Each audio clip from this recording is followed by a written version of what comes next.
I'm Frederick. They told me this in a whisper. Now, you'll hear it.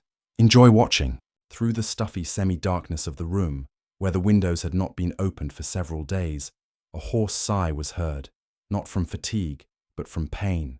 That dull, deep, bursting pain that seemed to nest inside the bones and did not let go, even in sleep. She woke up abruptly, as if someone had put a hot iron under her skin.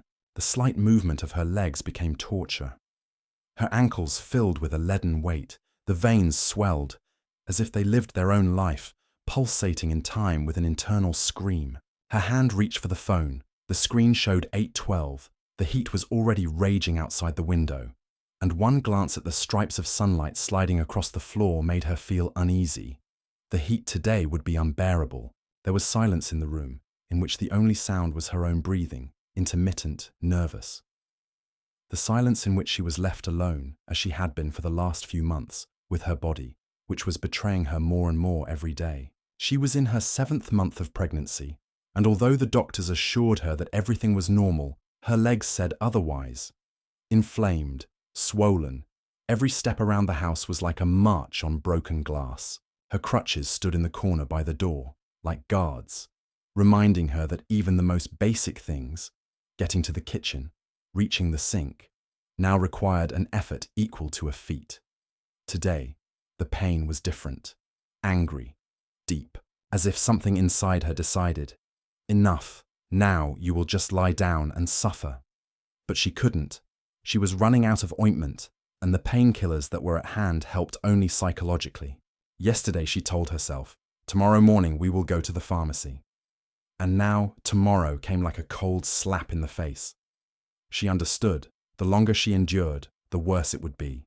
She had to go, put on a long dress, hide the swelling, put on wide, dark glasses, not only from the sun, but also from the shame with which she met every stranger's gaze on the street. She stood up as a person who is supposed to be lying down, stands up, slowly, convulsively, clinging to the edge of the bed as if to a ledge of rock.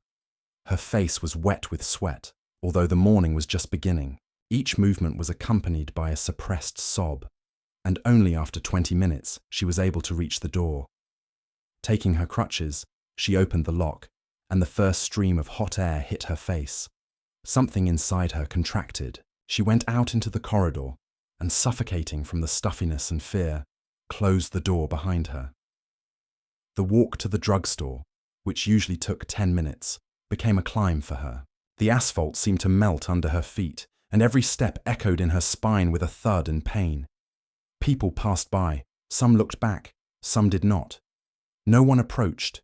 The crutches pounded the concrete like hammers. Her hands were shaking, but she did not stop, because she knew that if she stopped, she would not get up. Only one thought was pulsating in her head. The drugstore, the drugstore, the drugstore. Get there, reach out, buy salvation. The light turned red at the intersection, and she had to stand in place for almost 2 minutes. Someone loudly rolled their eyes behind her. Someone said, "You could have stayed home." She did not answer. She could not. She only clutched her crutches tighter. When she finally reached the door of the drugstore, sweat was running down her back. Her face was burning. Her hand was shaking as she opened the glass door. The cold from inside hit her face like a slap, and she breathed in with relief. It was cool in here. She would be able to sit here. Here, finally, there would be help. But the moment she entered, the air changed. The cold was not welcoming. It was as icy as the looks the 2 pharmacists behind the counter gave her. One of them, a tall, balding man with narrowed eyes, looked at her, squinted, and seemed to ignore her. The other, a young woman with dyed blonde hair, pointedly turned to another customer. There were 3 customers in the room, and she alone was causing silence. No one said hello to her. No one asked how they could help. She took a step forward, with difficulty, and said, "Excuse me." But her voice was interrupted by the ringing of the cash register, as if fate had decided, "No, no one will hear you today." The woman behind the counter glanced at her and said in a sharp voice, "We'll be right there." But no one came. The minutes dragged on. One of the customers, an elderly man, who came in after her, received all the service with smiles. He came out with a bag of medicine, without even looking in her direction. She stood there, holding on to her crutches, feeling herself getting worse with every second. The pain in her legs was becoming unbearable. Her veins were buzzing. Her pulse was beating wildly in her temples. She tried to appeal again. "I feel very bad. I'm pregnant." And then a security guard approached her, a tall, dry man with a cold face. He didn't ask what was wrong. He didn't offer to help. He said, "If you're just standing there, please leave the premises." She didn't understand right away. I'm a customer. "Do you have a prescription?" he asked. She shook her head. "Then you need to leave. We don't sell anything without a prescription." "I'm only asking for painkillers, Gel. Please. It's really painful." He just shrugged. "You're disturbing other customers. I ask you to leave." At that moment, everything inside her shook. Her hands began to tremble. She tried to take a step back and couldn't hold on. Her whole body moved forward and she fell right onto the floor of the pharmacy. The noise of crutches, the dull thud of a body, a moment of silence, and then nothing. No one rushed to help. No one called for a doctor. One of the pharmacists turned away. Another said, "We're not doctors. We don't have first aid instructions." The guard stood like a statue. Almost half a minute passed before he came over and, clumsily grabbing her by the elbow, began to lift her. She screamed. He jerked his hand away. "Don't make a show," he said irritably. "You're disturbing the peace. If you don't leave the premises, I'll call the police." She looked up at him, through sweat, pain, resentment. She felt her entire stomach trembling, the tension squeezing her chest. She was scared. But what was scarier was that no one, not a single person in this drugstore, saw her as a person. Only an obstacle, a problem, a pregnant black woman on crutches who dared to interfere with their comfort. She was dragged out the door like a sack, left sitting on a concrete step in the midst of heat, pain, humiliation. She was alone, and in that moment she understood. Something had to change. But she didn't know how yet. Her fingers convulsively squeezed her bag. Her face was wet with tears. But somewhere inside, deep down, something was starting to wake up. Not fear. Not pain. No. There was rage awakening there. The heat covered the city like a thick, stinking blanket, sticking to the skin, seeping into the lungs, squeezing the last of the strength out of the body. It was a little after 10 in the morning, and the asphalt had already begun to exude the characteristic smell of molten dust and soot, as if the city was burning from the inside. And this fire was not physical. It was alive, merciless, like everything around. She walked out of the entrance, taking her first steps onto the street, and her face immediately shrank from sunstroke. Her glasses did little to save her. Her eyes were watering, her body was pulled down, as if there was a load hanging under her that was not visible, but which was with her every second, a child in her belly, pain in her veins, fear in her heart. The air trembled, as if in anticipation of trouble, and in this trembling there was a whisper, "Don't go. Come back. Today is not your day." But she walked, because she could no longer not go. Her crutches clacked over the uneven flagstones, the potholes, the scars of a city that had never been kind to people like her, to women, to pregnant women, to black people, to the lonely. People passed by, some smoking, some laughing loudly on the phone, some pushing her shoulder without even an apology. She hadn't expected help, but every second of their indifference cut sharper than a rock underfoot. Her dress clung to her body, sweat trickled down her back, and with every step she lost a little of herself, as if this city were stealing not just her strength, but her right to exist. Kids on skateboards passed by, one of them shouting something like, "Hey, invalid," and laughing. The others joined in the laughter, as if this were a play in which she was the clown, broken, helpless, superfluous. She approached the crosswalk. The light was red. Her legs were shaking. She leaned on her crutches, feeling her veins pulsate in a frantic rhythm. A man approached from behind, white, in a suit, with a briefcase, with the confidence of a man who never doubted that the whole world was rigged for him. He glanced at her back, snorted, and stood closer, almost pressing against her. She felt his presence, like pressure, like a threat. When the light turned green, he passed her and, without turning around, said, "Maybe pregnant women shouldn't go outside. This is not a walk in the park." Her breath caught. The words cut more than the heat. She wanted to answer, but she couldn't, because she knew. In this city, she had no right to answer. If she answered, he would call her aggressive. If she remained silent, he would call her weak. Any action she took would be used against her, because her skin color speaks for her before she opens her mouth. It got worse. The pavement beneath her feet was old and slippery, and every step seemed like a trap. Her crutches got stuck between the stones, and she held her breath every time, afraid of falling. People passing by watched her as if she were at a show. Someone was filming. Someone was smiling. One teenager said loudly, "It looks like they did something wrong at the maternity hospital." Laughter echoed along the sidewalk. She lowered her head, took a deep breath, and kept going. Because if she stopped, she would lose, and she couldn't lose in front of them anymore. Shops, cafes, beauty salons. In every window, in every reflection, she saw herself slowly disappearing. There are no mirrors for her in this city, where white women with strollers, with coffee, with smiles are reflected. She saw only a shadow, a figure withered with pain, which should not be here. When she stopped at the water machines to drink, the machine did not accept her bill. She tried again, in vain.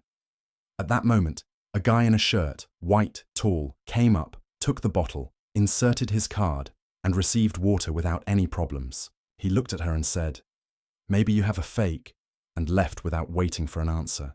She was left standing, with a lump in her throat, with empty hands. Not so much from thirst, but from how easily they wiped her dignity. Again, again, again. One of the rare moments when someone did come up to her happened at the bus stop. An elderly woman, white, with angry eyes, grabbed her hand and hissed, "These are old people sitting here, not people like you, walking around with bellies on the street." People like you. A phrase she had heard all her life. At school, in stores, at the clinic, at the bank, in a taxi. People like you. That means not people. That means an abnormality. And every time she heard it, some small part of her died inside. But today, something inside did not die. On the contrary, it lit up. She did not answer.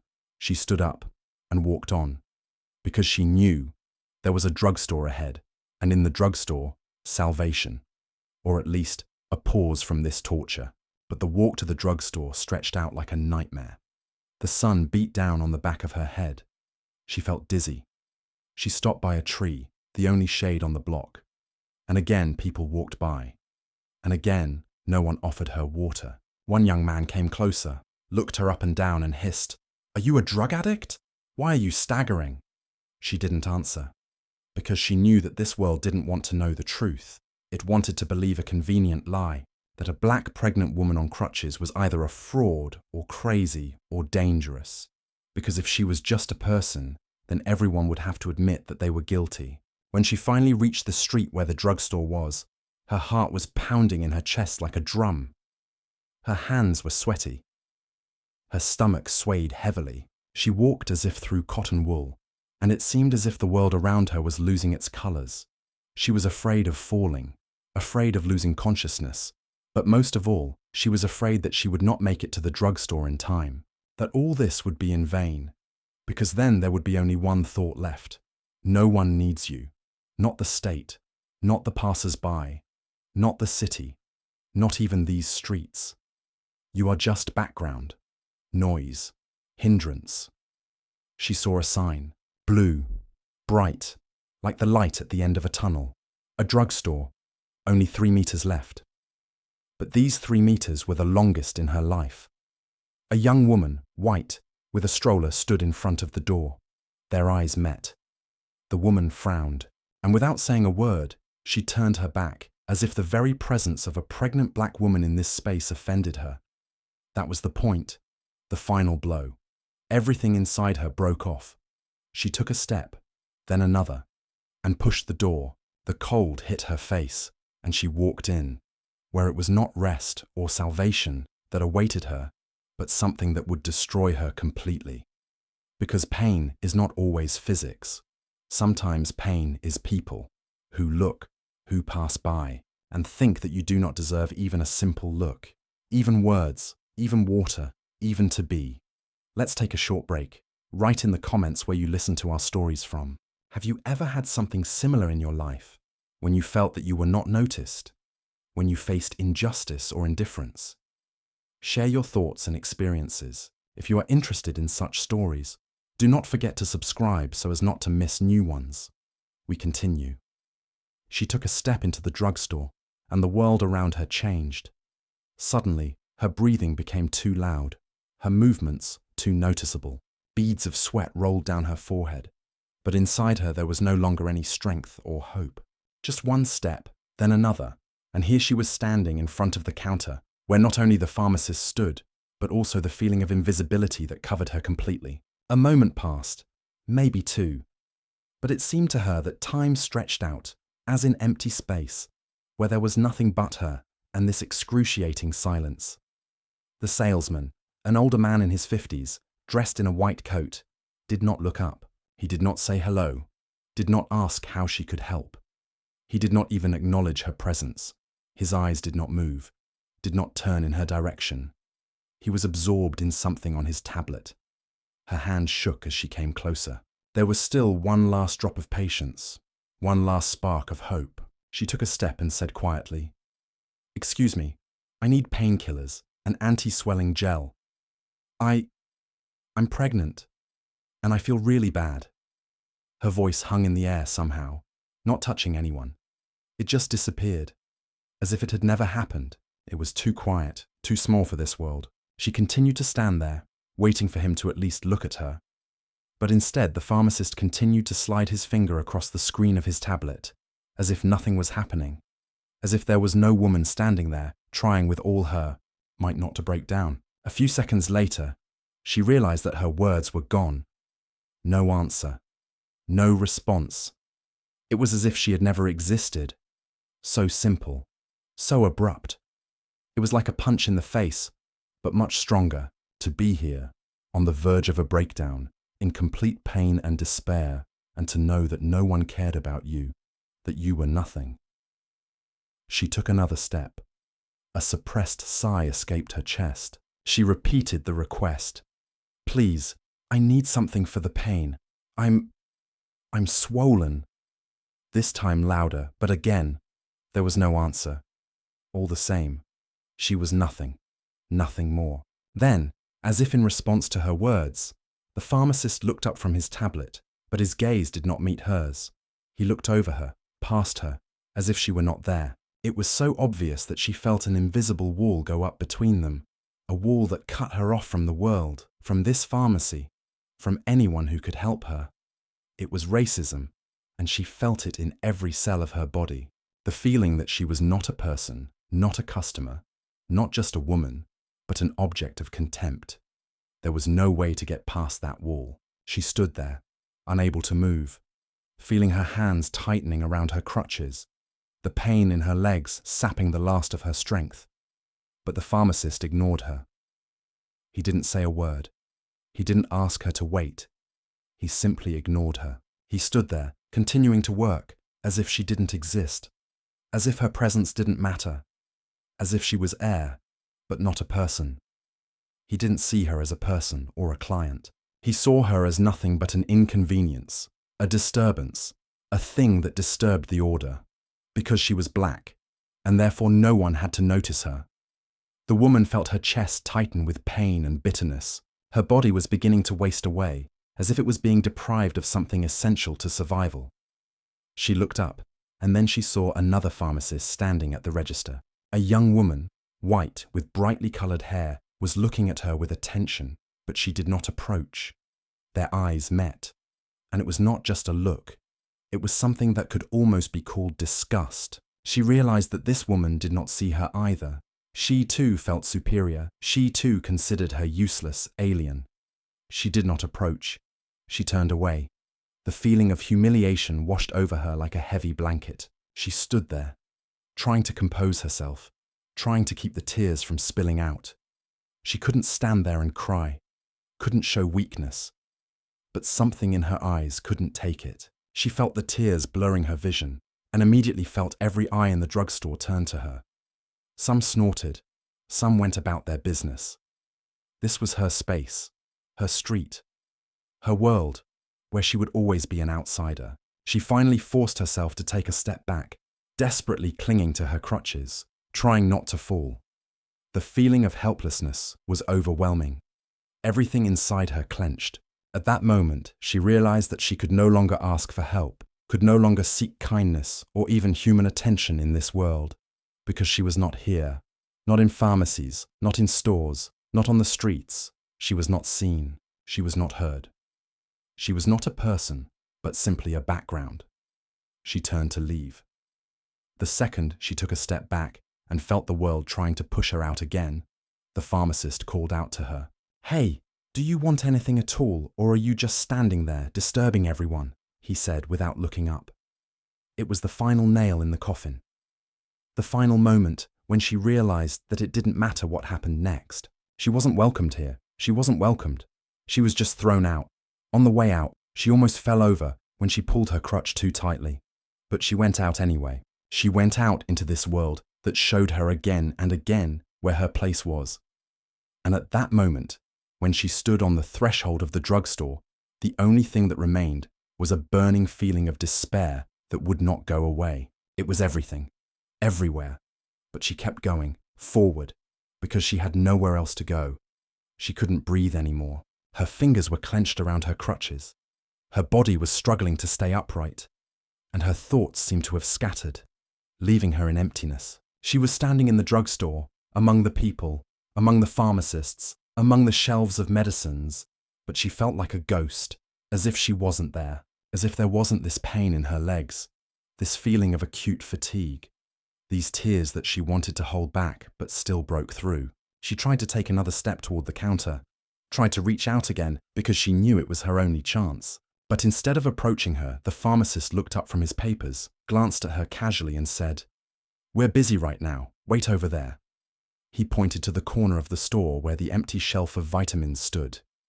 It was so offensive. His voice was rough, it was full of contempt, and there was no pity or consideration in it. She was not a person to him. She was not even a customer to him. She was something superfluous, disturbing his peaceful life, an extra element among the others who expected to be served with respect.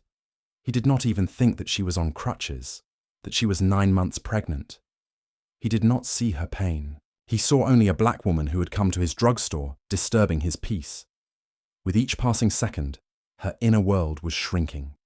She felt an unbearable weight pressing down on her chest, but she stood.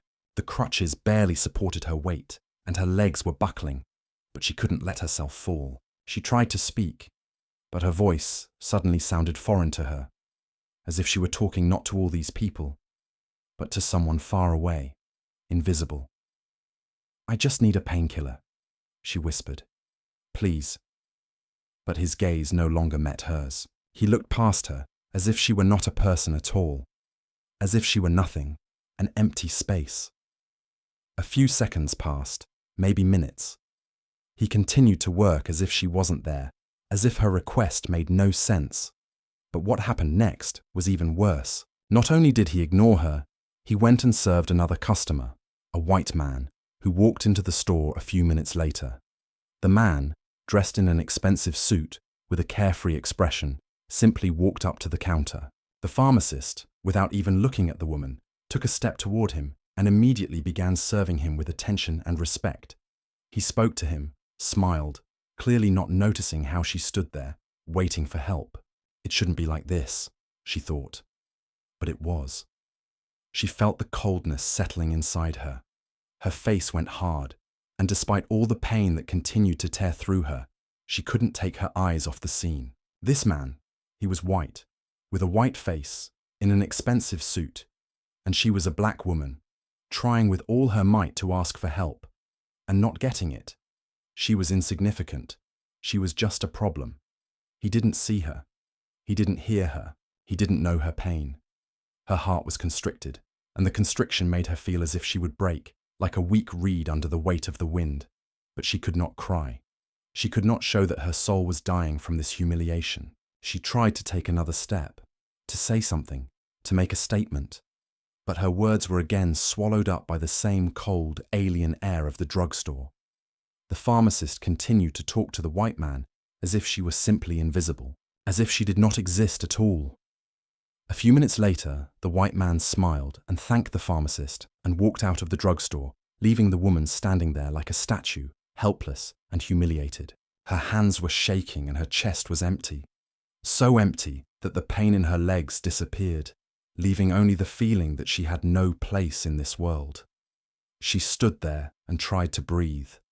Everything inside her was screaming. She tried to understand what was happening. Why was she being ignored? Why was she not worthy of being treated with respect? Why was she being asked to wait as if she had come to this place not in pain, not in need, but simply to waste time? Please, she tried to repeat. But her voice seemed so weak and unimportant that even she didn't believe in its power. She tried to concentrate, but she still couldn't understand what was happening to her. She was ignored. She was unimportant. Not to them, not to the city, not to the country. She stood there looking back at the staff. There was nothing human in their eyes. They didn't see her as a person. To them, she was just a black woman on crutches who had come to bother them. She was nothing. She was nothing to them, and that was the cruelest thing of all. The pharmacist, having finished serving the man, finally turned his attention to her. He looked irritated, as if her presence in the drugstore was simply tiresome. He said with hostility, "Are you just standing there? Or do you want something?" The question was as sharp as his stares. He didn't ask how she was feeling. He didn't offer to help. He simply said, "Do you want anything at all or not?" She felt everything inside her break, her world shrinking into the small, cramped space of the drugstore where no one noticed her. She tried to explain her situation again, tried to say that she needed painkillers, but she didn't know why she was doing it anymore. She still got no answer. He continued to look at her with open displeasure, as if her request was not just inappropriate, but also a mistake. It was showing that she didn't belong here, that she simply wasn't worth serving, that she should be happy to be standing here at all. She was an outsider.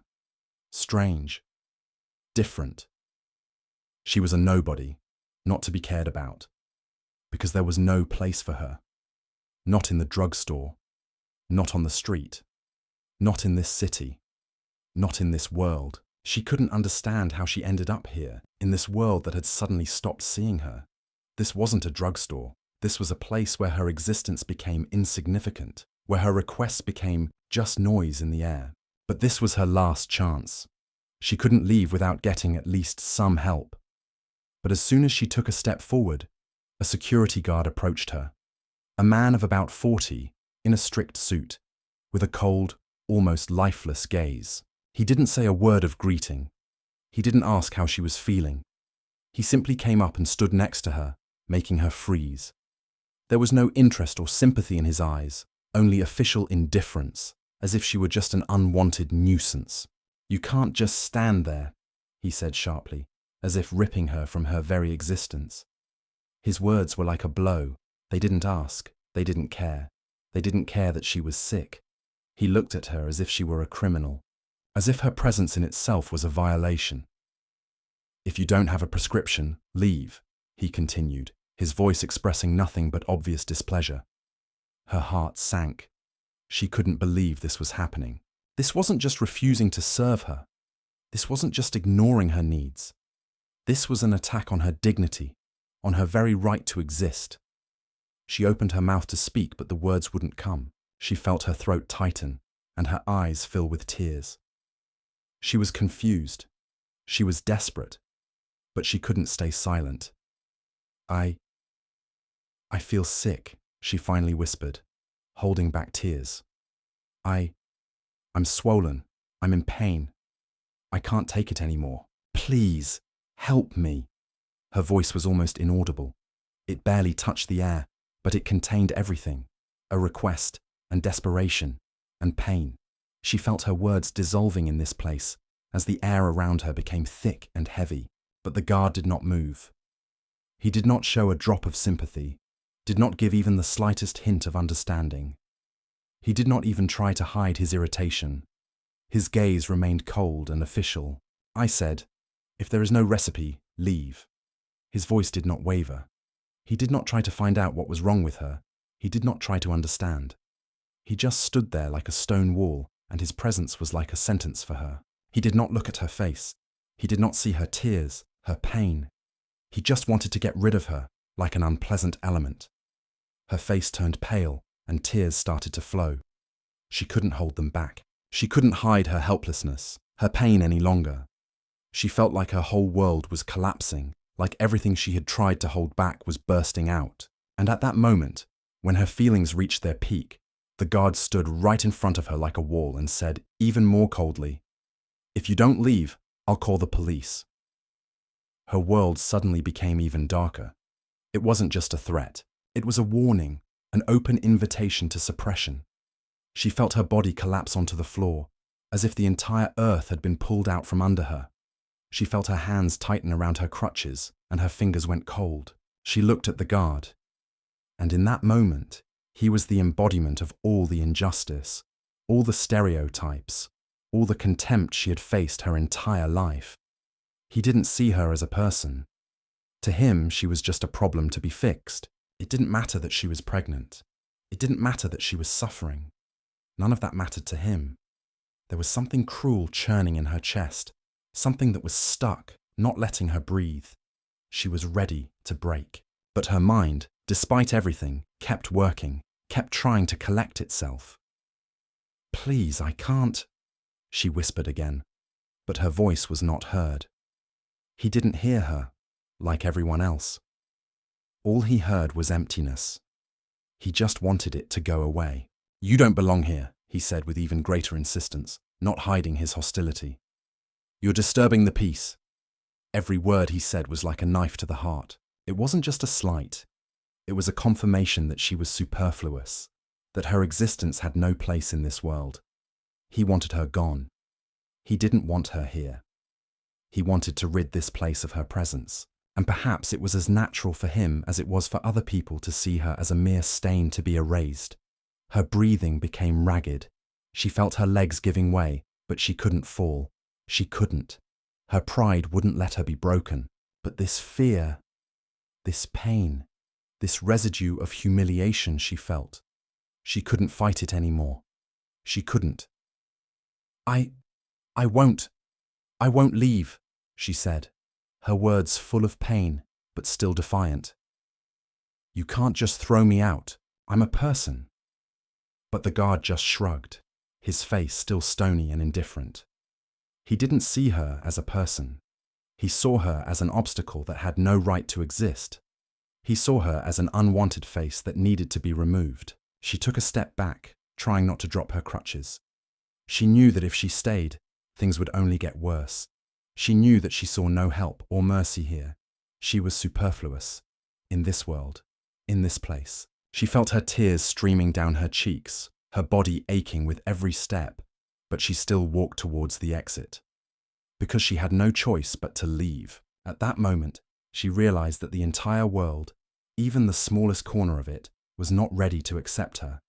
That to this world, she was unimportant, insignificant, just a black woman on crutches who came for help, but was rejected, humiliated, and thrown out of this place. And when she left the pharmacy, the world closed in front of her again, swallowed her up again, not noticing, not paying attention, not giving her a chance. Let's take a short break. Write in the comments where you listen to our stories from. Have you ever had something similar in your life, when you faced injustice or felt that you were not noticed? Share your thoughts and experiences. If you are interested in such stories, do not forget to subscribe so as not to miss new ones. We continue. She couldn't walk any longer. Every step was heavy. Every look she met was cold and indifferent. The heat wouldn't let her go. Her body was literally screaming in pain, in exhaustion. She tried to hold on, even though the air seemed too heavy to breathe. The crutches barely supported her. Every step was difficult, but she kept moving, forcing herself to go. She had to get help. She had to. But she felt more and more that she was losing strength, that her body was not obeying her. Her head was throbbing, her legs were weak, and she felt something inside her starting to give in. She took another step, and at that moment, her body simply gave up. Her legs gave way, and she, like a rag doll, fell down exhausted right in front of the counter, barely managing to grab the shelf to keep from falling to the floor. Everything happened so fast that she didn't have time to understand what had happened. She tried to get up, but her body wouldn't obey. She felt her crutches roll to the side, as if she couldn't stand up. Her eyesight went dark, but all she felt was one thing: severe pain, weakness, disappointment. Her heart was beating fast, and the thought arose in her head that all this was just a dream, or worse, a nightmare. She tried to get up, but at that moment she heard a voice that made her attempt even more humiliating. One of the employees behind the counter said indifferently, "We're not doctors. We don't have to." He didn't even look at her. His voice was empty, mechanical, like the voice of a man who had long ago lost all sense of compassion. He didn't say help. He didn't say call a doctor.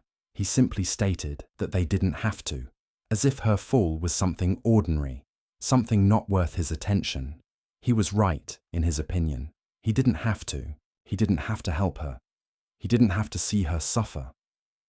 To him, she was just unnecessary, just a problem that didn't deserve any attention. Her body still didn't move. She tried to get up, but it was impossible. All she could do was lie on the cold floor of the drugstore, feeling the tears slowly start to roll down her cheeks. But no one came up to her. No one offered a hand. She was alone on this deserted floor, in this merciless and cold drugstore. All that was around were eyes that didn't see her, people who didn't notice her pain. The customers who were in the drugstore continued on their way as if nothing had happened. Some even glanced at her, but only for a moment, and then turned away, continuing with their business. The woman on the floor, trying to get up, could not attract their attention. It was not just physical pain. It was the pain of becoming invisible to everyone. She was there, but she was not. She was nothing. She was just a spot on the floor, a helpless, unimportant element that could not be noticed. And these glances, passing by her, left nothing but bitterness and humiliation. One man who saw her fall was confused by something. He took out his phone and began filming her with obvious interest, without coming up to her or offering to help. He filmed her from different angles, without worrying about her condition or what was happening around her. He simply filmed her lying on the floor, racked with pain, unable to get up. He didn't help, he didn't call an ambulance, he did nothing but record this moment on video. It was the lowest act imaginable, but she no longer felt anything. The pain was no longer physical, it became emotional, and at that moment her whole life was reduced to this pathetic picture on the phone. This woman on the floor was her fragment of reality, her present, her story. She tried to stand up as best she could, but her strength was leaving her. She was like a broken toy that could no longer move. All that was left was to lie like a corpse in this cold, soulless place. She saw someone else stop, and for a moment she felt hope that someone would come and help her, but that someone passed by without even looking in her direction. It was so cruel that she could hardly hold back more tears. When she finally managed to stand up, barely keeping her balance, her gaze fell on the guard. He stood there like stone, saying nothing, offering no help, ignoring her pain. She tried not to look at his face, because she knew there was no sympathy or pity in his eyes. He was just part of this system, part of this world that was worthless in front of her suffering. He looked at her as a nuisance, as someone who had no right to be in this place. And that was the worst thing of all, knowing that not so long ago she had been human, but now she was just a shadow. She took a step and swayed. She tried to walk, but her legs gave way, and she almost fell. But she was no longer visible. She was no longer anyone. She was already superfluous in this world, where no one wanted to see her, no one wanted to hear her. She was not a part of this world. She was just a black woman on crutches, who did not even deserve attention, and she understood it. This was not just a physical fall. This was a fall in her human dignity. At that moment, as she stood there, almost losing consciousness, she realized that this world would not change. She would not be able to count on help anymore. She would not be able to count on kindness because no one saw her in this world. She was an empty space. The shoppers kept passing, the security guard didn't move, and the video continued to roll. She was nothing. She was an extra element, just a shadow that was not seen. All she could do was leave, and so she walked, walking with difficulty, feeling her strength fading with each step, but her eyes were full of despair and determination. She knew that this path would not be easy, but she had to go. After all, what else was left for her? Her body was like a broken doll, unable to stand up. She stood, leaning on her crutches, but her hands were shaking and her legs were buckling. The heat, pain, and humiliation were making the world around her dissolve. She could no longer control herself. The pain became unbearable and all her strength was gone. But despite all this, she could not allow herself to fall. Her pride, although torn, did not allow her to give in. After all, she was human, and her place was here. But as soon as she tried to take a step, the guard approached her. His gaze was cold, his expression merciless. He said nothing, but his actions were clear. She had to go. He grabbed her arm with a force that threw her off balance. He didn't ask if she could walk. He didn't inquire about her. He simply made a decision. She tried to pull away, feeling his grip tighten. "Let go!" she cried, but her voice was weak and her protests meant nothing. She tried to struggle, but she wasn't strong enough and her leg gave way. Her body struggled to move, but it felt like a slow, painful process. She screamed, her body writhing in pain as she was almost forced to the exit. She tried to push his hand away, but her shoulder was burning with pain and each step felt like her last. He was literally pushing her out of the drugstore. He didn't look at her. His gaze was cold and full of contempt. He saw her as nothing more than a problem that needed to be removed from the path. "You must go," he said, as if it were a final decision. "Don't interfere with the work." The words sounded like a sentence. He didn't try to understand why she had fallen. He didn't ask what was wrong with her. He didn't see her. She was just a black woman on crutches, disturbing his peace. When they reached the exit, the guard practically threw her out the door. She almost fell, barely able to stand. But despite everything, he still did not stop. He stepped after her, and without looking back, slammed the door in her face, not giving her a single chance. She was left alone, lying on the steps of the drugstore. The sunlight was blinding, and her body seemed to melt from the heat. Everything ached. Every movement, every breath brought pain, but still she could not get up.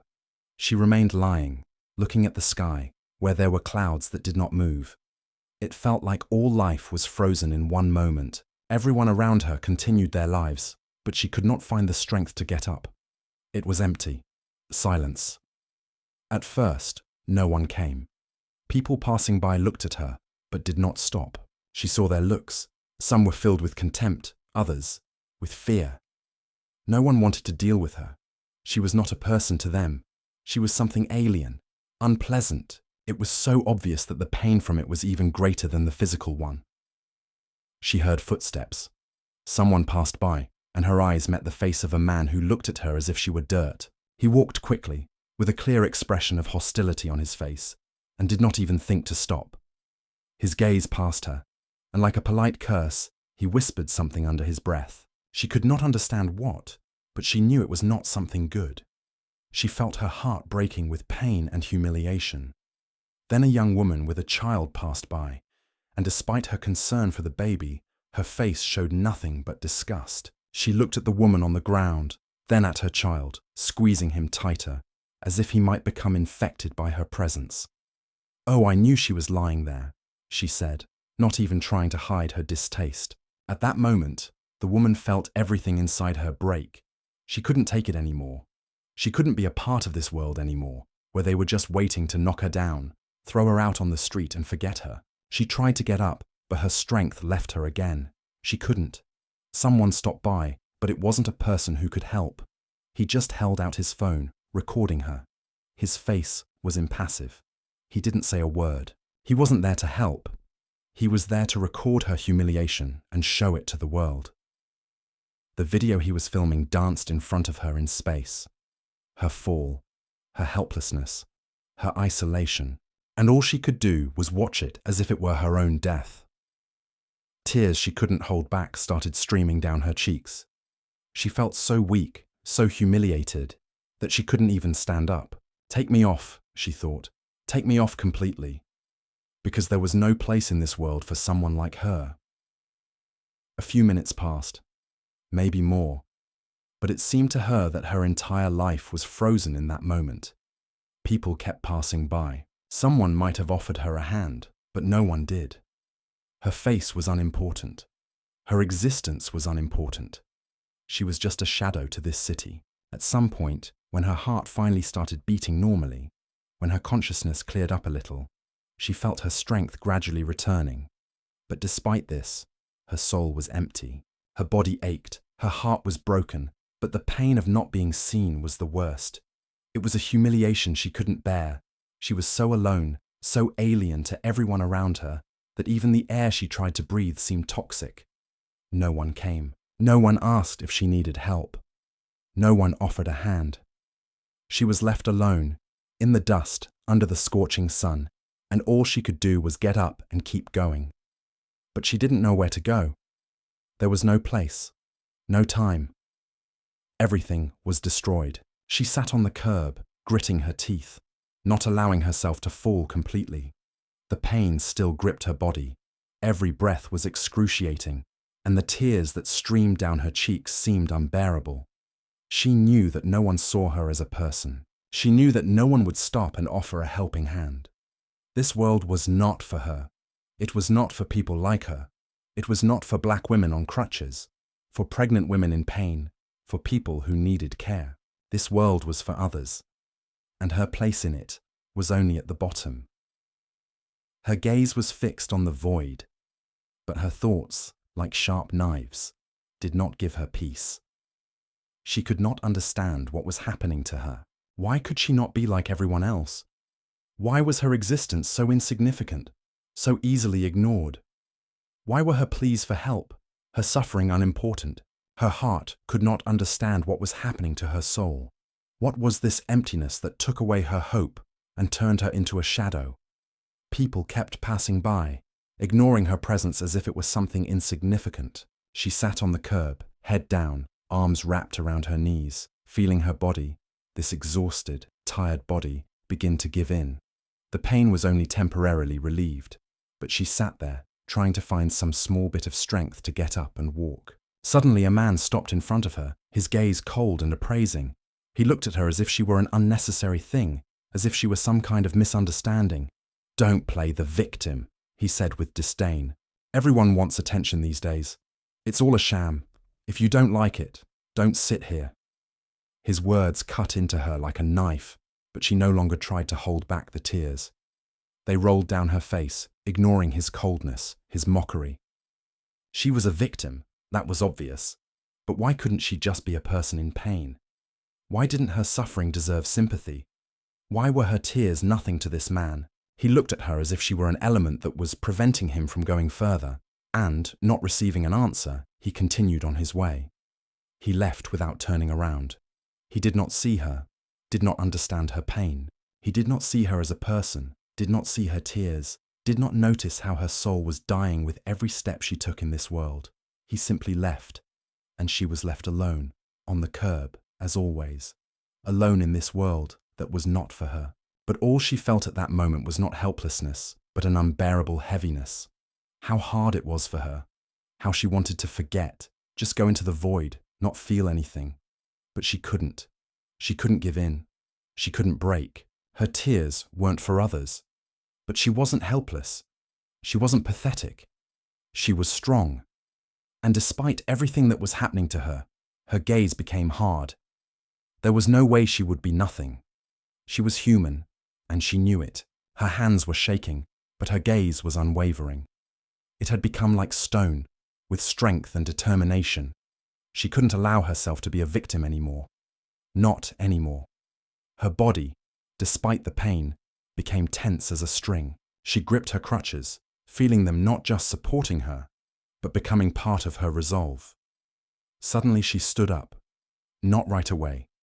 It was hard, it was painful, but she forced herself to take a step. Another step. She tried to control herself, tried to ignore everything that was happening around her. Her world was full of contempt, full of indifference, but she couldn't let it break her. She had to go, even if it meant going into the void, going alone. Everything was against her. People weren't helping. Society was rejecting her, but that didn't mean she had to fall. She took another step, and another. The world was alien, its gazes were cold as stone, but she walked despite it, not because it was easy, not because she thought it would be simple. She walked because she could no longer stay in one place, because she knew that if she stopped, she would lose. She could not allow herself to lose. She could not allow herself to be like all those passers-by who ignored her, who walked past without noticing her pain. There was more than determination burning in her heart. There was rage, not rage against people, not against these passers-by. No, her rage was directed inward. She was proud that she could walk, that she was still human, despite all the blows she had taken. She was not what they were trying to make of her. She was not a victim. She was a living woman who deserved respect, who deserved to be seen. And despite everything that had happened, she kept walking, despite the looks that followed her, despite their silence that squeezed her heart, step by step, despite everything, she walked. And maybe she didn't know where to go, but she couldn't allow herself to give up. And although her tears hadn't dried yet, although her heart was still full of pain, she no longer felt defeated. She knew one thing. She would fight to the end. This world wasn't for her, but she was for this world, and she kept walking. Let's take a short break. Write in the comments where you listen to our stories from. Have you ever had something similar in your life when you faced injustice or felt that you were not noticed? Share your thoughts and experiences. If you are interested in such stories, do not forget to subscribe so as not to miss new ones. We continue. 2 hours. 2 hours had passed since she had been thrown out of the drugstore. She sat in the park, gritting her teeth, holding back tears. The feeling of humiliation was so strong that it seemed as if the air around her face had contracted. All this time, she had been trying to pull herself together, trying to understand what had happened to her, why she had ended up in this situation. She couldn't understand what to do next, how to get through this. All she felt was emptiness, destruction, helplessness. But this emptiness was gradually beginning to fill with something strong, as if a rage was being born from the depths of her soul, pushing everything else out. She knew she had to do something. She had to stop herself from being destroyed by this world. She couldn't just let everything that had happened to her go unpunished. 2 hours later, she was coming back. But she wasn't alone. She wasn't the same woman who had collapsed on the sidewalk in exhaustion. She was different. Someone who could be strong, who could reclaim her dignity. Her appearance changed so quickly. She came back in a business suit, strict, reserved, but it contained all her confidence, all her determination. No crutches, no pain, just firmness and strength. She walked like a woman who knew what she could do and what she would do. Next to her walked a lawyer, a man who could help, a man she needed. She approached the drugstore, which had become for her not just a place of humiliation, but also a symbol of everything that was wrong with this world. As they approached the entrance, the guard standing at the door recognized her, but now he couldn't help but notice that she had changed. She was no longer the woman he had just thrown out with no respect. She stood before him, not as a client, but as a landlord. She had legal status. She had control. All he could do was watch in silence as she approached the door, confident in herself. "Hello," she said. Her voice was steady and calm, too calm for someone who had just been humiliated beyond belief. She looked straight into the eyes of the guard, who seemed to already know that the end had come. The lawyer stood there, not saying a word, but his presence was palpable. He was ready to act, ready to support her in what she was about to do. "You have a problem with your tenant," she continued. "I am the owner of this building, and now I come not as a client, but as a landlord. The words hit the guard like thunder. He clearly hadn't expected this turn of events. He probably thought it would end the usual way. She would leave and everything would be forgotten. But now here was a woman who wasn't going to let anything go unnoticed. "You what?" His eyes widened in surprise. He looked at her, then at the lawyer who was with her. "This is my building. This is my property, and I will not tolerate my tenants, including the drugstore, treating people like trash, especially people like me. I will not sit by and watch them humiliate me." She took a step forward, her voice firmer. The guard was silent, but his face was red with shame. He couldn't believe that this wasn't just a client standing in front of him, but the owner of the building, and that his behavior was the reason why all this could end with his dismissal. She turned to the lawyer. He pulled out some documents from a folder. "We're terminating the contract with the pharmacy. They have 48 hours to vacate the premises. If they don't cooperate, we'll sue." The lawyer's voice was calm, but with such confidence that she felt something inside her fill with strength again. The guard, as if losing his nerve, took a step back. He didn't know what to say. He knew this wasn't just a fight with a client. This was a game he'd lost. It was too late for excuses. When she entered the drugstore, she was prepared to be met with resistance. But the pharmacist who had just stood behind the counter curled his lips. He looked at her with disdain. But she felt no fear. All she felt was that she had every right to stand there, and that she had the right to demand respect. "I came to talk to you," she said, her eyes firm. "I am the owner of this building. We are terminating your lease. You have 2 days to vacate the premises. This is not negotiable." The pharmacist opened his mouth to object, but she cut him off. "You can complain if you want, but you can't change the fact that I own this building, and I'm not going to tolerate the way you treat people."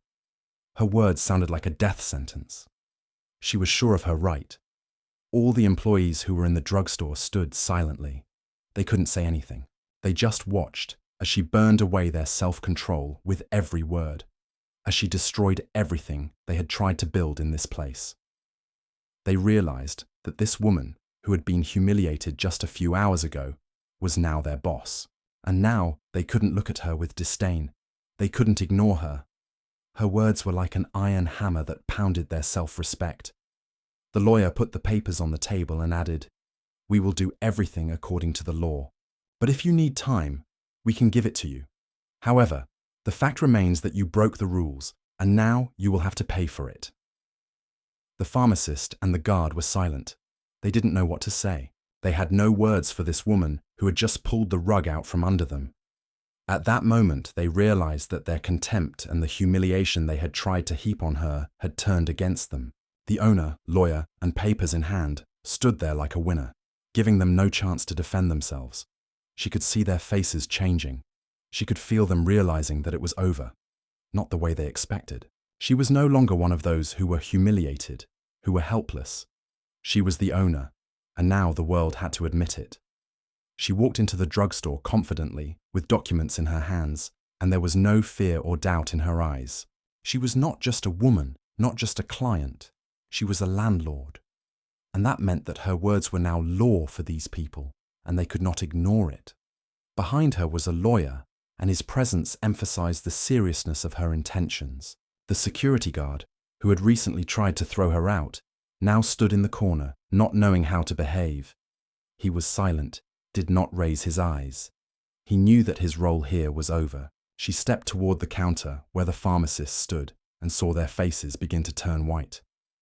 When she spoke, her voice was calm but cold as ice.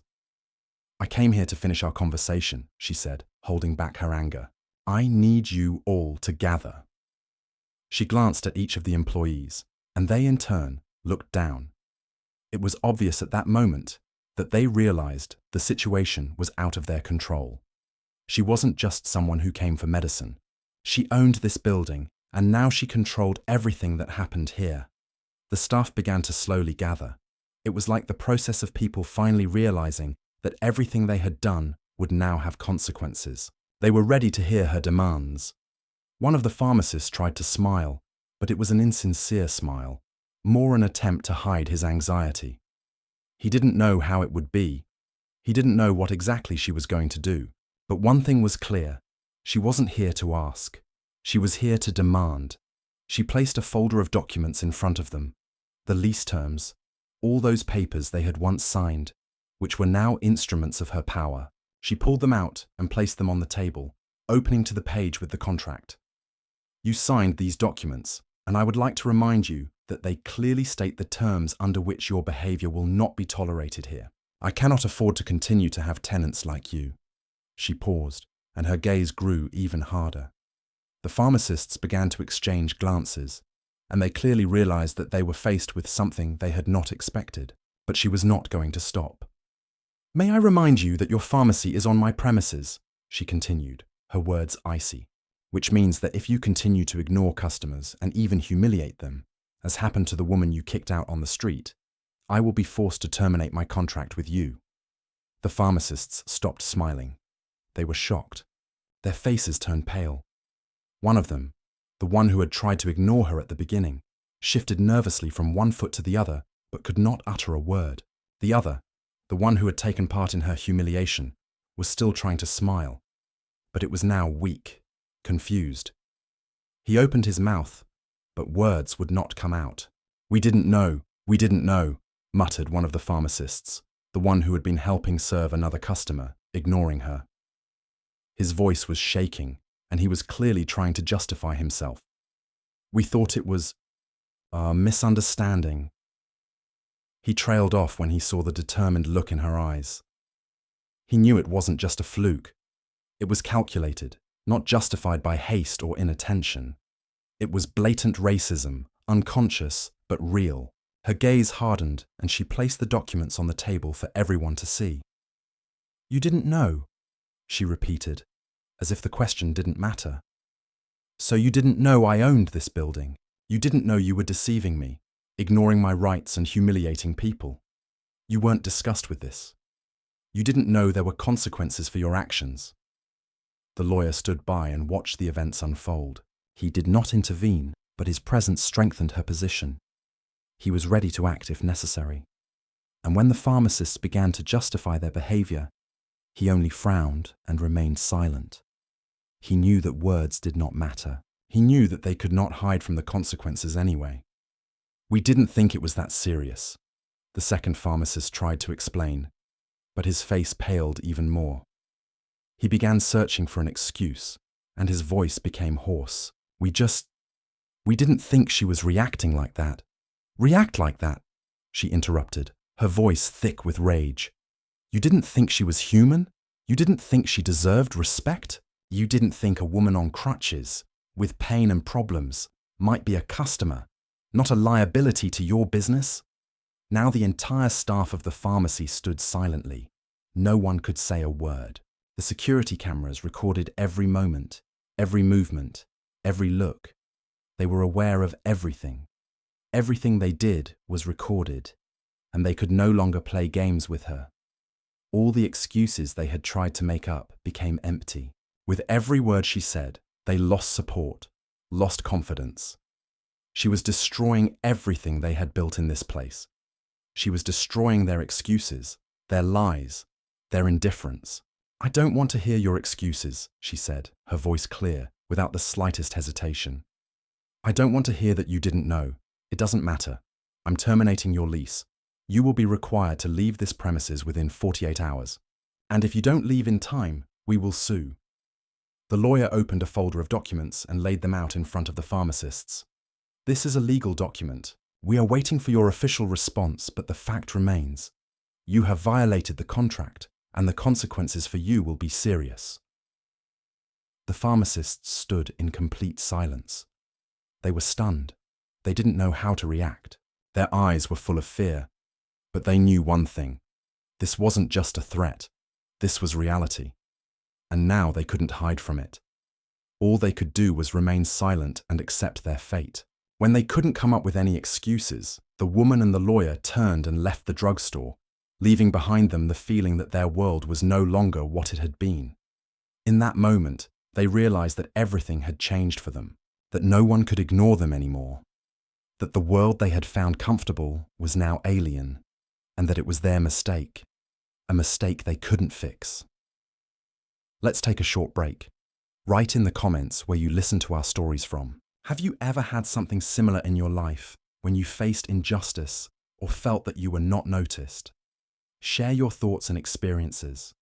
If you are interested in such stories, do not forget to subscribe so as not to miss new ones. We continue. She stood before them like the final authority, like justice itself. She held documents in her hands, signed not to be ignored, but to make sure these people understood that they would now be held accountable for their actions, for the humiliation, for the disrespect, for the racism they had shown. The security cameras were recording again, but now their role was not simply to record what was happening. They were recording the moment when she finally decided that she would no longer be a victim or a silent witness. The silence in the pharmacy was oppressive. The staff stood like children caught in the act, unsure of how to react. The security guard, the pharmacists, they all knew they couldn't escape the consequences.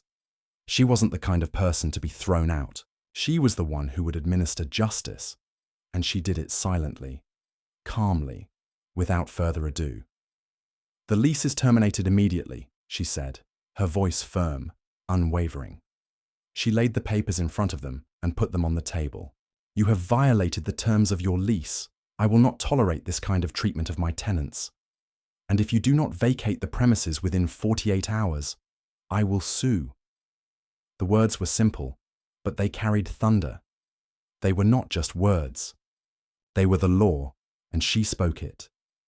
The lawyer stood by, not interfering, but his presence was felt. He was ready to act if the pharmacists decided to object. But now it was clear. They could not object. The words she spoke were final. No struggle, no excuses, just the fact. One of the pharmacists tried to argue, but his voice was shaking. He raised his head, tried to speak, but the words wouldn't come out. He realized that everything he could say now sounded empty. He couldn't justify the action that had caused all this. He couldn't justify the racism, the indifference, the way they had humiliated her. There was panic in his eyes. "We didn't know." He tried to justify himself, but his words died away as soon as she met his gaze. Her eyes were like steel, and he knew that this woman would not stop. She would spare no one. Her face remained calm, but her inner state was like a storm that could tear everything apart. She felt the strength building inside her, the fear she felt when she was kicked out of the drugstore turning into confidence. Everything she had been through now gave her the opportunity to become the person who decides who will stand and who will leave.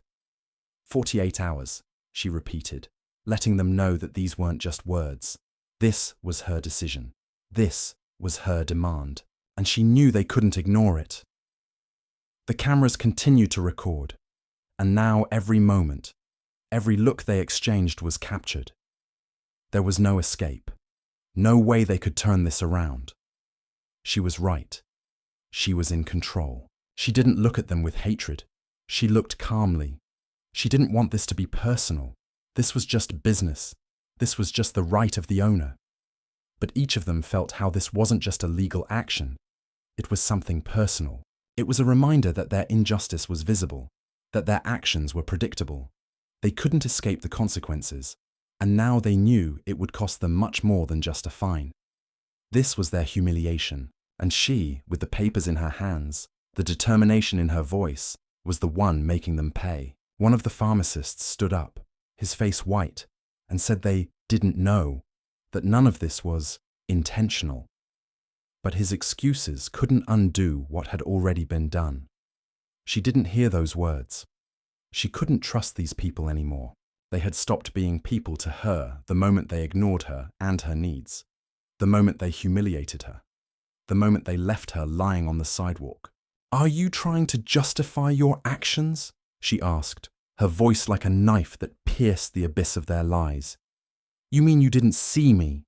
You didn't see the woman on crutches? You didn't see her fall? How you threw her out without even offering to help?" Each question she asked was a blow, and in response, silence.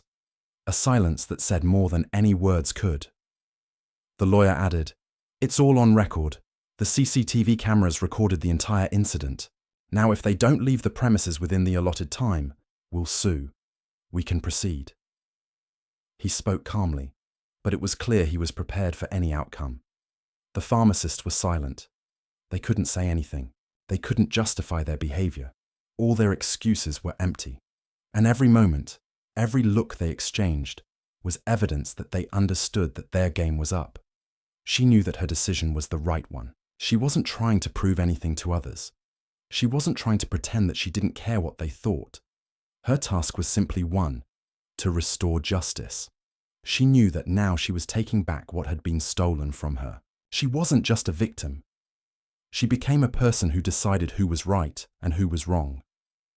When she looked at them for the last time, the pharmacists knew that everything had changed for them. This wasn't just a contract break. This was a big moment, a moment they would never forget. And it had left its mark on them. In that moment, they were humiliated, and they knew it. She turned and walked out of the drugstore calmly, like someone who had just finished her story. Her steps were confident, and there was a spark in her eyes. She couldn't erase what had happened, but she could take back her power. She could take back control, and that was the most important thing. She walked slowly, not turning around. Every step she took was heavy, and there was no joy. The victory was empty, like a shell that contained nothing but pain and loss. She felt the camera phone pointed at her, the sounds of shutters clicking, the traces of her own footsteps on this gloomy asphalt. All of this began to blur in her mind. Every movement of her body, every step she took, became another heavy burden for her. This victory was not a triumph. It was a reminder that in this world, her rights will always depend on who she is and what she has. As she left the drugstore, she didn't notice the people around her who were already posting videos. They were standing there, filming her, as if this wasn't just a moment, not just an act, not just a person who had finally gotten her justice. No, for them, this was a circus, a show. She wasn't a person, she was an object for entertainment. People were filming to share this with the world, but they didn't know what they were filming. They didn't know that this wasn't just a moment of humiliation, but also a moment of pain. They only saw her appearance. They only saw her image. But they didn't see what it was like inside her. They didn't see how her heart was torn apart, how she walked, feeling like her place in this world was neither here nor there. Her place was empty, and she couldn't fill it. She didn't turn around. She didn't want to see their faces, didn't want to see what they were filming. These people didn't matter. All that mattered was her and her decision. All that mattered was that moment when she spoke up. But even when she spoke up, she still felt like her words weren't being heard, that her actions didn't matter. Because despite her courage, despite the fact that she had achieved her goal, this world wasn't ready to accept her. She was a black woman in a world that didn't want her, and only her money, her possessions, gave her a voice. Everything else was ignored. She wasn't important until she had power. She was a nobody until her money made her a part of this world. She tried to keep it together, but inside there was still pain. Pain from humiliation. Pain from having her existence first judged by the color of her skin, by her condition, by her vulnerability. She wasn't just humiliated as a person. She was humiliated for not being seen. She was humiliated for her weakness, for her dependency. It was humiliation on every level, and no one could understand how she felt. She felt like her scars weren't just physical. They were scars she carried in her soul. They were scars that stayed with her no matter what she had done. They wouldn't go away. They wouldn't go away. As she walked out into the street, the pride that had once carried her now felt like a heavy stone, crushing her. Victory brought no relief. She didn't feel like she had overcome anything. Instead, she felt like the world was simply using her powers to push her back into her place. She walked through the world knowing that she wasn't a part of it. She walked knowing that her voice was only important when she had something to say. The people on the street looked at her again. They saw her, but not as a person. They saw her as an object, as something to be discussed. They saw her as a woman who walked with power, but they didn't see what was behind that power. They didn't see that she was just another person who was just trying to be heard. They didn't see her as an equal. They didn't see her because she was a black woman, and to them her voice was just background. And now that she had won, She felt like she didn't belong here again. She belonged somewhere else, where she was valued for who she was, not for what she had. She walked, and her steps became heavier. She did not look back, but inside she felt that these looks were pursuing her. Contempt, pity, fear. All of this was in these looks that she could not avoid. These people did not understand that her victory was not a victory over them. She had conquered only herself, only her weakness. She had conquered only the fear and prejudice that she felt when she was thrown out, when she was humiliated. She returned home to an empty apartment and sat down again. She clenched her teeth again. She was tired, but she could not rest. There was a fire in her eyes, but she could not hide the fact that everything inside her was destroyed. There was no joy in her victory. It was a bitter victory. She felt again how this world was pressing on her. She felt again that she was not a part of this world. She was only what was chosen from it. She was chosen only for money.